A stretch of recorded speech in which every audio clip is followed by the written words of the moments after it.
जीवन की यात्रा पर कितने संघर्षों का सामना करना पड़ता है।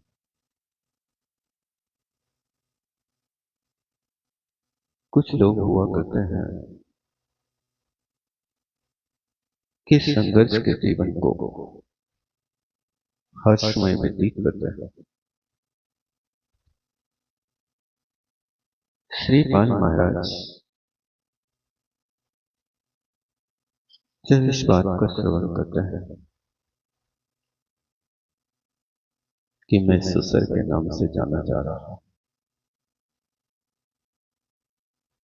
मेरे पिता का नाम डूब गया, तब उन्होंने निर्णय लिया। अब इस निर्णय को साकार करने के लिए आगे कदम बढ़ाते हैं। मैना सुंदरी को समझा दिया। मैना सुंदरी ने भी अच्छी तरह से श्रीपाल को समझा दिया। ये तो एक औपचारिकताएं होती हैं, लेकिन वास्तविकता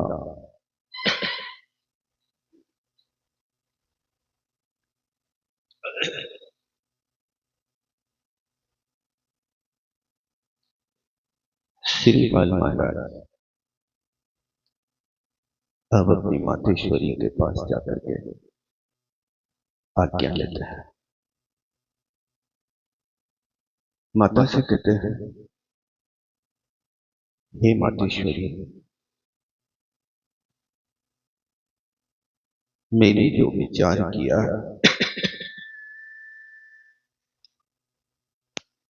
वह आपके सामने प्रस्तुत करना चाहता हूं। बहुत लंबा काल व्यतीत हो गया, अपना देश भी छूट गया, राज्य भी छूट गया। अब उस राज्य को प्राप्त करने के लिए कुछ पुरुषार्थ करना होगा।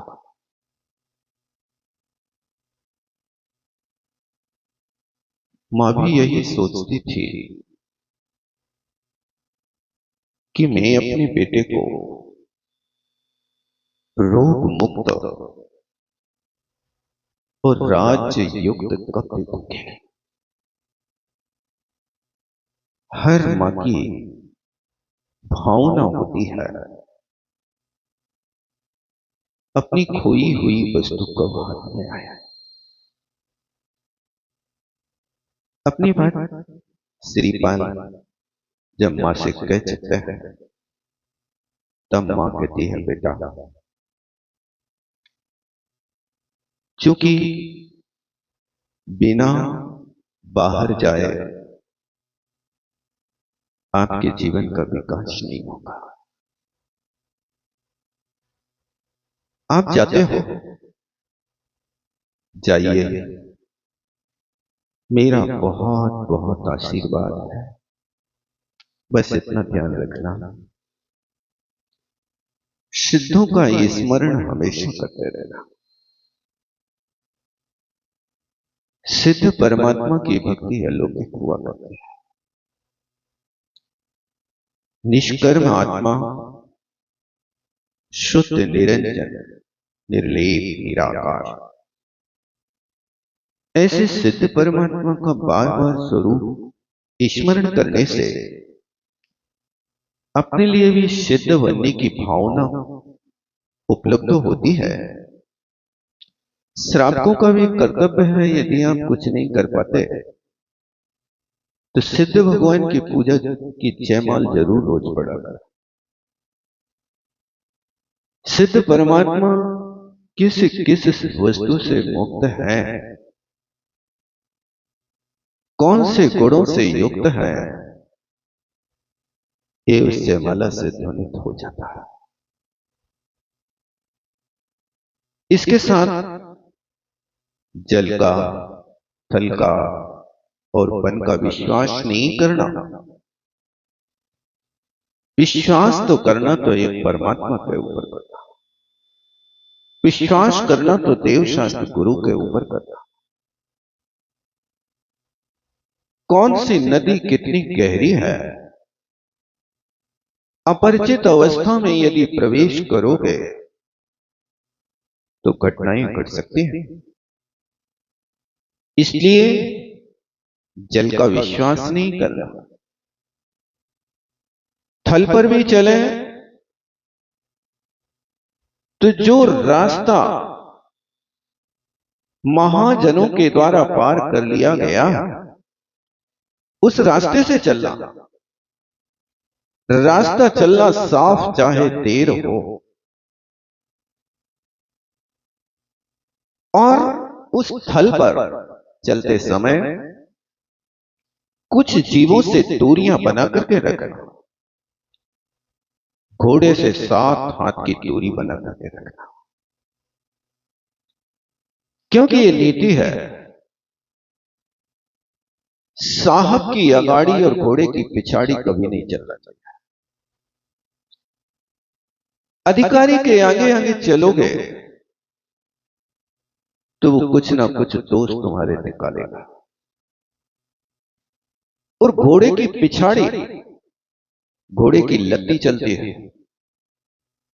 कब उसकी लात चल जाए और सामने वाले का चबुआ टूट जाए। इसलिए ध्यान रखना। श्री पाल की मां समझाती है कि जब थल पर चलो तो घोड़े से 7 हाथ की दूरी बना करके चलना, और सींग वाले जानवरों से 5 हाथ की दूरी बना करके चलना। हाथी से 60 हाथ की दूरी बना करके चलना, और नारी से 20 हाथ की दूरी बना करके चलना। क्योंकि ये थल पर रहने वाले जीव, इनसे खतरा हो सकता है। पता नहीं कब क्या हो जाए। इन दूरियों की रहने से आप सुरक्षित रहेंगे। और मां ने कहा, बेटा इस थल पर रहने वाले जनपद पर इन लोगों का भी विश्वास मत करना। ज्वारी का कभी विश्वास मत करना, क्योंकि व्यक्ति जिसकी संगति में आता है वैसे भाव होने लगते हैं। और कहा भी है, जुआ किसका सगा हुआ। जुआ खेलने वाले लोग अपने परिवार को भी दांव पे लगा बैठते हैं। ये बात तो दुनिया ने सुनी है। संपत्ति को लगाने के बाद जब तुम्हारे पास कुछ नहीं बचा तो उनमें ऐसे समझदार लोग तद्भव मोक्षगामी कौरव कुल दीपक पांडु की संतान अपनी नारी को उन्हें दांव पे लगा दिया। इसलिए अपने बच्चों को भी आप सीख देना। आज तुम्हारे बच्चे उस गेम के माध्यम से लाखों रुपया दांव पर लगा रहे हैं। अभी जिनके जीवन में 5 रुपया कमाने की कला नहीं आई, लेकिन मोबाइल पर लाखों लाखों रुपया बर्बाद कर रहे हैं। इस शिक्षा बहुत पहले देना थी, लेकिन अभी समझना, अन्यथा पता नहीं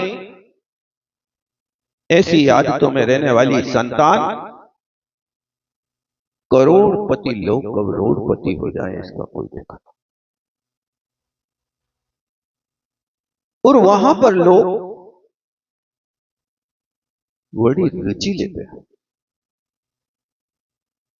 इसलिए ध्यान रखना, इन व्यसनों से मुक्ति दिलाने का कर्तव्य आपका है। ज्वारी की संगति नहीं करना। और क्रूर परिणाम वाले जीवों से हमेशा दूरी बना करके रहना,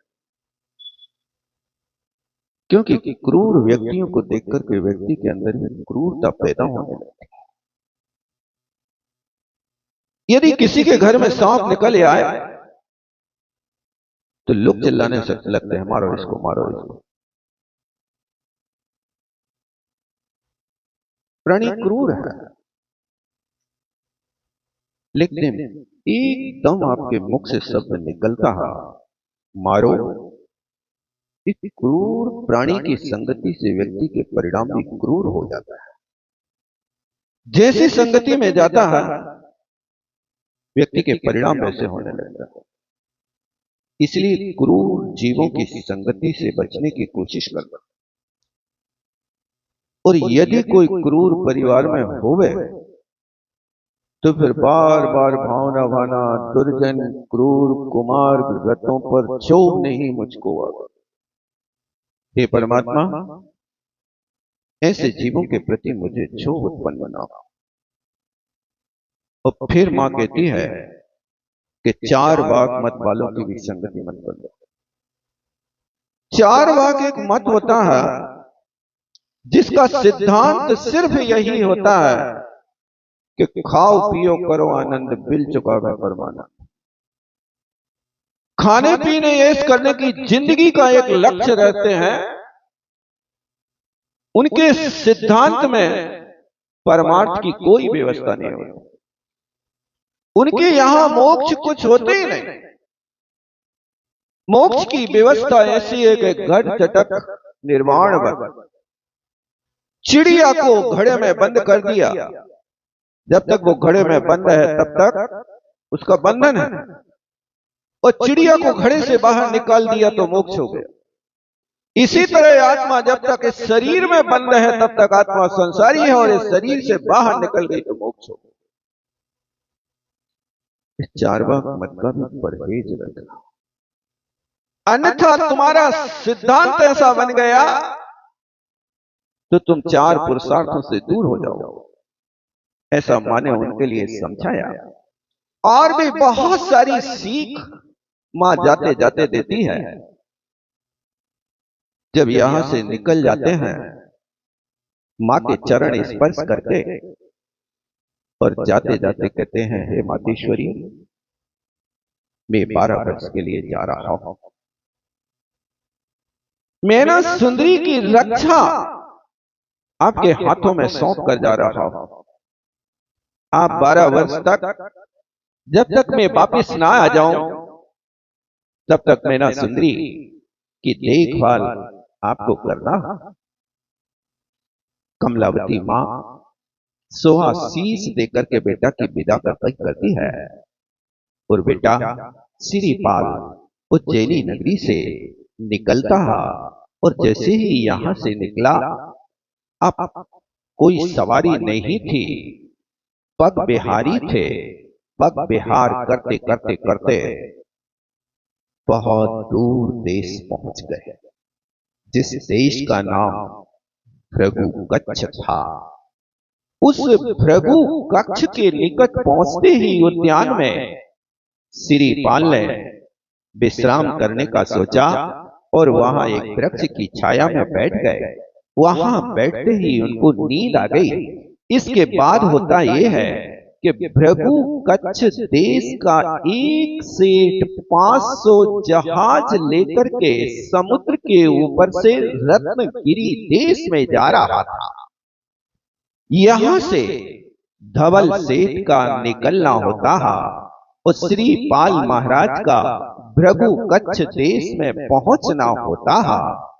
हुआ ये कि जैसे ही वहां धवल सेठ की 500 जहाजें समुद्र के बीच में पहुंचती हैं, तैसे ही एकदम उनकी 500 जहाजें किसी देव ने कीलित कर दी, और वे सारी की सारी जहाजें वहीं पर खड़ी हो गई। सेठ ने अपने जहाज में रहने वाले दैवज्ञ से पूछा।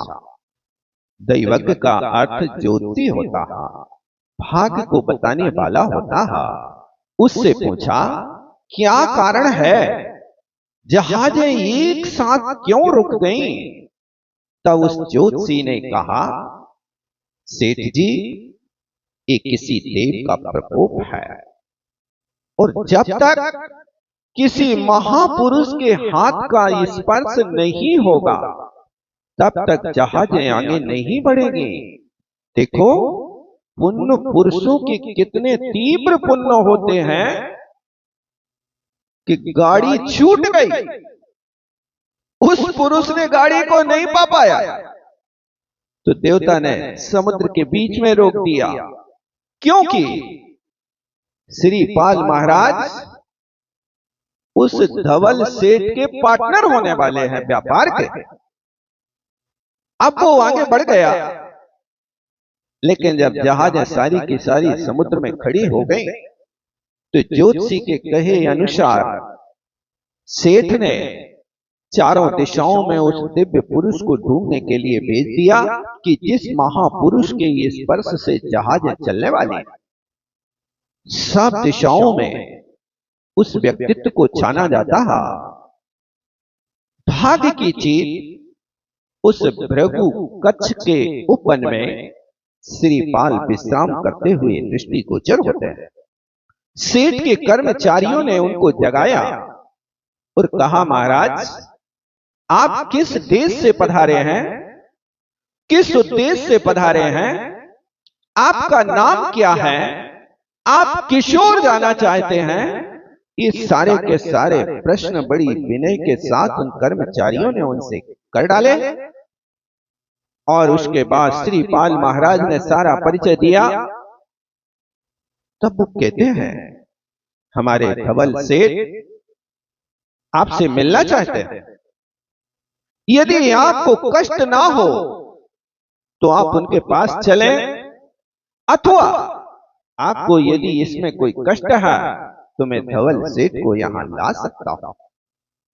तब श्री पाल भी बड़े विनम्र पुरुष थे, उन्हें चल करके वहां समुद्र के बीच में सेठ से मिलना स्वीकार कर लिया। और वहां जाते हैं, सेठ से मिलते हैं। सेठ बड़े गदगद भावों से अपनी बात करता है। और फिर जहां स्वार्थ सिद्ध होता है तो स्वार्थ सिद्धि के लिए तो लोग और ज्यादा विनय प्रदर्शित करते हैं, मिष्ट वादन करते हैं और सारे के सारे स्वागत कर डालते हैं। ये तो लोक प्रसिद्धि है। एक कोई अच्छा मोटा सा ग्राहक दिखाई दे जाए तो फिर उस ग्राहक की शकल देखते ही सामने चाय और नाश्ता और थालियां और क्या क्या सामने खड़ी हो जाती हैं, ठिकाना नहीं रहता। अभी कुछ भी बात नहीं हुई है कि तुम्हें दहेज लेना के विश्वास, पता नहीं, लेकिन फिर भी लगता है कि कार से उतरा हुआ ग्राहक बेकार तो नहीं हो सकता है। ये तो कार वाला तो कुछ ना कुछ सरोकार लेकर के आया है। इसी तरह सेठ भी तो व्यापारी थे, वे भी तो जानते थे कि अपन को व्यापार करना है, जहाजें आगे ले जाना है। तो बहुत आओ भगत कर ली। और उसके बाद श्री पाल से कहते, महाराज, हमारी अपेक्षा है कि आप जैसे महापुरुष के स्पर्श होते ही हमारी जहाजें चलेंगी, इसलिए मैं अपेक्षा रखता हूं कि आप हमारे इस कार्य में सहभागी बने। श्री पाल महाराज सहज और सरल प्रवृत्ति के पुरुष थे। उनने सेठ की बात को सुनकर के अपना कार्य प्रारंभ किया और मातेश्वरी के वचनों का स्मरण किया, सिद्ध परमात्मा का स्मरण किया और सिद्धों की आराधना करके एक मंत्र फूका और मंत्र फूंक करके जैसे ही उन जहाजों को स्पर्श किया और वे सारी जहाजें एक साथ चलना प्रारंभ हो गई। ये जहाज काय के लिए रुकी थी? रुकी तो इसलिए थी कि सिरीपाल के पुण्य ने ब्रेक लगा रखा था। तुम कहां छोड़ के जा रहे हो? इनको भी तो लेकर के जाओ, उसी देश में तो इनको भी व्यापार करना है। ये तो पग बिहारी व्यक्ति है, समुद्र पार कैसे करेगा? इसलिए देवता ने इनका सहयोग किया और जहाजों को रोक दिया। देखो, जब पुण्य होता है तो देवता लोग भरे समुद्र में जहाजें रोक देते हैं। ये पुण्य की विशिष्ट महिमा हुआ करती है। अब होता यह है कि वहां जैसे ही जहाजें चलना प्रारंभ होती हैं, तब सेठ अपना बनाना उसके उद्देश्य का काम था। सिरीपाल से कहते हैं, भैया अब तुम कहाँ जा रहे? हमारे साथ चलो और अपने व्यापार का कुछ हिस्सा आपके लिए भी दिया जाएगा। ये 500 जहाजें हैं, इन 500 जहाजों से होने वाली जो आमदनी है उसका एक हिस्सा आपके लिए दिया जाएगा। और सिरीपाल भी यही तो करना चाह रहे थे। ये भी तो व्यापार के उद्देश्य से निकले थे, धनार्जन के उद्देश्य से निकले थे। अब उनने स्वीकार कर लिया, चलो सहारा हुआ, फिर उसके बाद आगे और देखा जाएगा। यहाँ से उनने उनकी शर्त को स्वीकार कर लिया। इनको और नहीं, उनको ठौर नहीं। उनको भी चाहिए था, इनको भी चाहिए था कि कम से कम एक इंजीनियर तो साथ में रहे कि जहाज बिगड़ जाए तो धक्का लगाने वाला तो कोई होना चाहिए। इसलिए इनका भी स्वार्थ था और उनका भी स्वार्थ था कि व्यापार का प्रारंभ मंगलाचरण 500 जहाजों से हुआ। और वे रत्नों में सुई नहीं भरी थी, न रुई भरी थी, वो तो रत्नों के भरे जहाज थे। 500 रत्नों, 500 जहाज रत्न भरे। उनका व्यापार होगा तो क्या होगा बताओ? रुई जैसा होगा क्या? वैसे ही इनकी लॉटरी खुल गई। अब चलते हैं। जैसे ही जहाज उस समुद्र के बीच में पहुंचते हैं, एक और संकट सामने आकर के खड़ा हो जाता है। बर्बर देश के 1000 डाकू एक साथ सेठ की जहाजों पर धावा बोल देते हैं और उन बर्बर देश के डाकुओं ने उस सेठ को लूट लिया, कंगाल कर दिया, सारी जहाजें अपने हाथ में कर ली। हाहाकार मच गया।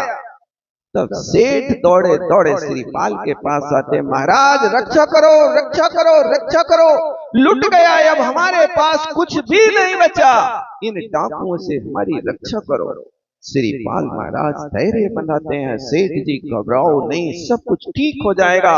और सिरीपाल जी पुनः सिद्धों का स्मरण करते हुए अपने पौरुष को जागृत करते हैं, पंच नमस्कार मंत्र का स्मरण करते हैं और अपने इष्ट देवता का स्मरण करके उसी समय रणांगण में उतरते हैं। और थोड़ी ही देर में उनने 1000 डाकुओं को धराशायी कर दिया और इनने विजय प्राप्त कर ली और सेठ का सारा माल पुनः वापिस मिल गया।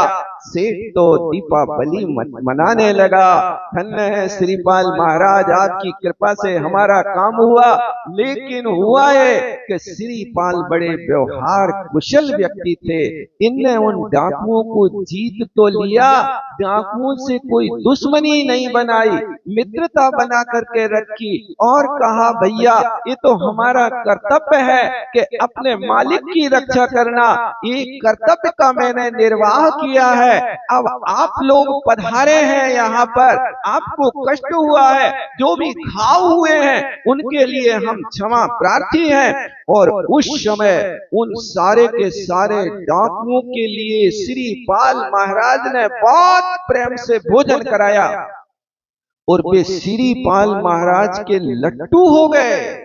इतने प्रसन्न हो गए, इतने प्रसन्न हो गए कि जो 1000 डाकू धवल सेठ को ठगने के लूटने के लिए आए थे, श्रीपाल की व्यवहार कुशलता से प्रसन्न होकर के उन डाकुओं ने अपने 7 जहाज श्रीपाल को गिफ्ट कर गए। आपकी व्यवहार कुशलता से हम बहुत प्रसन्न हैं और वे 7 जहाज श्रीपाल के पास हो गए। ध्यान रखना, अपने बनाने के 6 तरीके हैं। यदि किसी को अपना बनाना है तो श्रीपाल जैसी व्यवहार कुशलता रखो। वो पहली बात है 6 बातों में कि यदि किसी को अपना बनाना है तो उसकी इच्छानुसार उसको भोजन करा दो। उसको रुचता क्या है, आप लोग ये नीति समझते नहीं हो। यदि इस नीति को समझ जाओ तो घर के बैर द्वेष सारे के सारे मिट जाए। लेकिन आप लोग पूछ तो लेते हो काय का बनाए अंथौ को सुबह के थड़ूड़ा बनाओ और तुम क्या हो के भजिया बने हैं आज तो हम। बस यहां पर इनका झगड़ा खड़ा हो जाता कि जो मांग कर रहा इच्छा उसकी वो है तो वो चीज बना के खिला दो तो वो व्यक्ति तुम्हारा हो जाए। लेकिन तुम अपनी रुचि की वस्तु खिलाओ लेकिन वो रुचि ही नहीं रही तो वो तुम्हारा कैसे होगा। इसलिए कभी भी किसी व्यक्ति से यदि कोई द्वेष खड़ा हो जाए तो उसको सबसे पहले मीठा भोजन और मीठा मीठा वचन और मीठा पानी पिलाओ, वो व्यक्ति हमेशा के लिए तुम्हारा हो जाएगा। और दूसरी बात, अपना बनाने के लिए उस व्यक्ति पर उसके आने पर बहुत प्रेम प्रदर्शन करना। आज नीति बदल गई। कोई तुम्हारे द्वारे पे खड़ा हो गए तो तुम सबसे पहले पूछे काय को आए, उचित है काय को आए। वो पहले ही से तुमने अपने दरवाजे पर टांग रखा है। दरवाजे तो लगे ही हैं, कुत्तों से सावधान, नहीं कुत्ता भौंकने लगे हैं भाई। ये क्या है, ये अतिथि संविभाग है। लेकिन करे क्या, लोगों को डर बहुत लगने लगा है। ध्यान रखना, अपना बनाने के लिए आने पर प्रेम से मिलना। और वो व्यक्ति आया, इतना प्रेम परोसो, इतना प्रेम परोसो कि भले ही उसके लिए आप मुख मीठा न करो लेकिन कान मीठे जरूर हो जाए उसके। इतना यदि व्यवहार कुशलता से करते हो तो वो व्यक्ति तुम्हारा बन जाएगा। तीसरी बात, जाने लगे तो भेजने जाना। और चौथी बात, उसका नाम याद रखना, क्योंकि हर व्यक्ति को अपना नाम बहुत प्यारा होता है। सभाओं में झगड़ा हो तो काहे के हो तो नाम ही नहीं लो, नाम ही नहीं लो। बोली ले ली होवे तो नाम ने बोलो होवे तो बोली कैंसिल कर देने को नहीं होता है ऐसा। हर व्यक्ति को अपने नाम से बहुत प्रीति होती है और यदि उनका नाम बड़ी सभाओं में ले लो तो उनसे लाखों निकाल लो क्षण भर में, चुटकी में। यही होता है। इसलिए ये प्रतिष्ठाचार्य लोग करते हैं। ये भैया लेगा आज तो बोली कौन, अब नाम भी जानते हैं। देख लो आप, अभी होने वाला होगा कुछ तो अभी पता चलेगा। बस नाम ले लो और काम कर लो, चाहे राम को नाम हो चाहे सेठ को नाम हो। इसलिए पांचवी बात है कि दिल से प्रशंसा करना। प्रशंसा से हर व्यक्ति लट्टू हो जाता है। दुनिया प्रशंसा की भूखी होती है। और छठी बात, पुनः पधारने का दिल से आग्रह करना। आप पुनः पधारे, आपकी प्रतीक्षा है, बेसब्री से इंतजार है। ये 6 बातें यदि आप अपना लेते हैं तो हर व्यक्ति को अपना बना सकते हैं। यदि इन 6 बातों से आप अपरिचित हैं तो व्यक्ति फिर आपका होकर के भी छूट जाता है। देखो, आपका भैया यदि न्यारो रहने लगे, वो दीपावली में उसको निमंत्रण नहीं करो तो फिर वो उलाहना देता है। पानी को तो पूछ नहीं रहे, नहीं कहते आप लोग, पानी को नहीं पूछ रहे तो क्या पानी नहीं मिल रहा होगा तुम्हें? नहीं, पानी तो मिल रहा हो, लेकिन भैया के घरे जाने को जो प्रेम मिलना था वो प्रेम को पानी नहीं मिल रहा है। इसलिए पानी की कमी नहीं, खावे की कमी नहीं, कमी तो प्रेम की होती है। इसलिए लोग उस पानी की उलाहना नहीं दे रहे, प्रेम की उलाहना दे रहे। इसलिए उस प्रेम भरी बात जो होती है वो अलग ही होती है।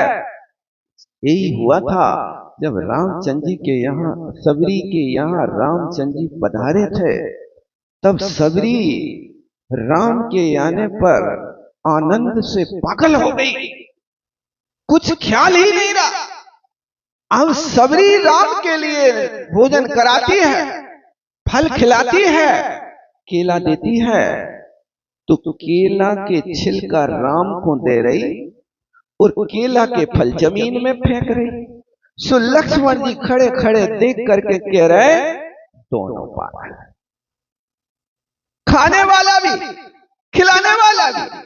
वो छिलका दे रही थी, प्रेम से खा रहा है, फल फेंक रही, खाने योग्य वस्तु को फेंका जा रहा है। रामचंद्र जी से कहा, तुम क्या कर रहे, भूल गए क्या? तब रामचंद्र जी कहते, भैया फल नहीं खा रहे, भक्ति खा रहे हैं, प्रेम खा रहे हैं। ये भक्ति जहां होती है वहां रामचंद्र जी नहीं, भगवान महावीर स्वामी ने भी प्रेम के साथ उड़द के छिलके खाए थे, पता है कि नहीं? ये प्रेम परोसना सीखो। यदि प्रेम परोसते हो तो दुनिया तुम्हारी होती है, और नफरत परोसते हो तो तुम्हारा भाई भी तुम्हारा साथ नहीं देगा, तुम्हारा बेटा भी तुम्हारा साथ नहीं देगा। किसको किससे अपने बस में करना है? तो गुरु को बस में करना है तो विनय से और सेवा से और प्रशंसा से गुरु को बस में किया जाता है। प्रभु को भक्ति और ध्यान से बस में किया जाता है, और लोभी को धन दे करके बस में किया जाता है। लोभी व्यक्ति है, उसको दे दो आप 100-200 रुपया, क्योंकि आप लोगों के सिद्धांत तो चलते हैं जियो और जीने दो, जियो और जीने दो का सिद्धांत क्या है? दे दो सामने वाले को 200 रुपया और साइन करा लो। भाई काय पे कराने, बताओ? यही होता है। इसलिए लोभी को धन से बस में किया जाता है और बच्चों को प्रेम से किया जाता है। बच्चे प्रेम के भूखे होते हैं, वे तुम्हारी आंखों को पढ़ते, तुम्हारी आंखों में प्रेम और वात्सल्य होता है तो वे तुम्हारी गोद में कबड्डी खेलते हैं, और यदि प्रेम दिखाई नहीं देता है तो ये बच्चों को तुम पकड़ोगे तो भागेंगे, तुम उनको बुला नहीं सकते हो। इसलिए प्रेम की जरूरत है, गालियों की जरूरत नहीं है। यदि तुम्हारे सुने में कोई बच्चे ने धर्म का काम कर लिया है तो प्रोत्साहन करो, बेटा तुमने बहुत बड़ा काम किया, इतनी बड़ी सभा में मेरा नाम रोशन कर दिया। घर में जाकर के उसके लिए उंगली मत करो कि तूने बोली क्यों ले ली मेरे पूछे बिना। अरे नहीं, जिंदगी के लिए तुमने उसके रास्ते बंद कर दिए, अब वो कभी आगे बढ़ेगा ही नहीं। क्यों ले बोली? क्योंकि ये बाप की बातें कौन खाएगा? माँ प्यार देती है और बाप 10 चांटा देता है। लड़का कितना बड़ा होगा तो ही लोग यही करते हैं। ये क्या है? प्रेम बांटना सीखो। नुकसान हो जाए, कांच की गिलास बच्चे से फूट जाए तो उसका सिर मत फोड़ना। कांच की गिलास फूट जाए तो पूछना, बेटा कांच तो नहीं लग गया, तुम्हें खून तो नहीं आ गया? ये नहीं कर पाते हो तो तुम प्रेम नहीं बांट पाओगे। इसलिए अपना बनाना है, बस में करना है तो ऐसा करो। यदि तुम जिंदगी भर बच्चों को गालियां दोगे तो बुढ़ापे में भी तुम्हें पाँव ने दाब है। तुम्हारे लाने भी कहें कि ये टुकड़ा बड़ो बड़ो खांसत रेत है, मरे ने माथो दे। ऐसा कहते कि नहीं कहते? ना अच्छे हो रहे ना कछू हो रहे। कछू हो रहे मतलब सब समझदार हो आप लोग। बच्चों को प्रेम से बस में करना और बड़ों को सम्मान से बस में करना, और पत्नी को कैसे करता आप लोग? डंडा से, गालियां से नहीं, जेवर से भी बड़ा यदि कोई जेवर है तो प्रशंसा है। यदि आप स्त्री को प्रसन्न रखना चाहते हो तो प्रशंसा करो। वो यदि आज बिना नमक का भोजन भी करा देवे तो कुछ मत कहना, हंसते रहना, और फिर उसके बाद वो पूछे कि आज तो काय कछू नहीं कही तुमने, कैसा लगो भोजन? अच्छा तो ना, नमक की कमी तो नहीं थी? तो तुम कहना, हे देवी जी, आज आपने इतने प्रेम से भोजन कराया कि नमक की कमी अखरी नहीं, आपके प्रेम ने मुझे इतना आज रसीला भोजन बना दिया। एक प्रशंसा करोगे तो वो आरती उतारेंगे, और गालियां दोगे तो लोहरिया दिखाए। अब बच्चे आप लोगों के यहाँ की बात नहीं, लड़वे आ जाओ। इसलिए पत्नी को बस समय तो हो रहा है, आजादी बहुत है, और पति को बस में करना है तो समर्पण से करना। जहां समर्पण होता है वहां कोई शर्त और शिकायत नहीं होती है। पति को बस में करने का तरीका समर्पण है, और माँ बाप को बस में करना है तो उनकी आज्ञा के अनुसार चलना। इस प्रकार श्री पाल महाराज के पास सारे गुण थे। अब वे सारे गुण संपन्न श्री पाल महाराज उन डाकुओं को प्रसन्न करके 7 जहाज गिफ्ट में लेकर के अब आगे क्या होता है इसको अपन बाद में देखेंगे। बोलो आचार्य गुरुवर विद्यासागर जी महामुनि महाराज की। उदक चंदन तांडुल पोस पे कई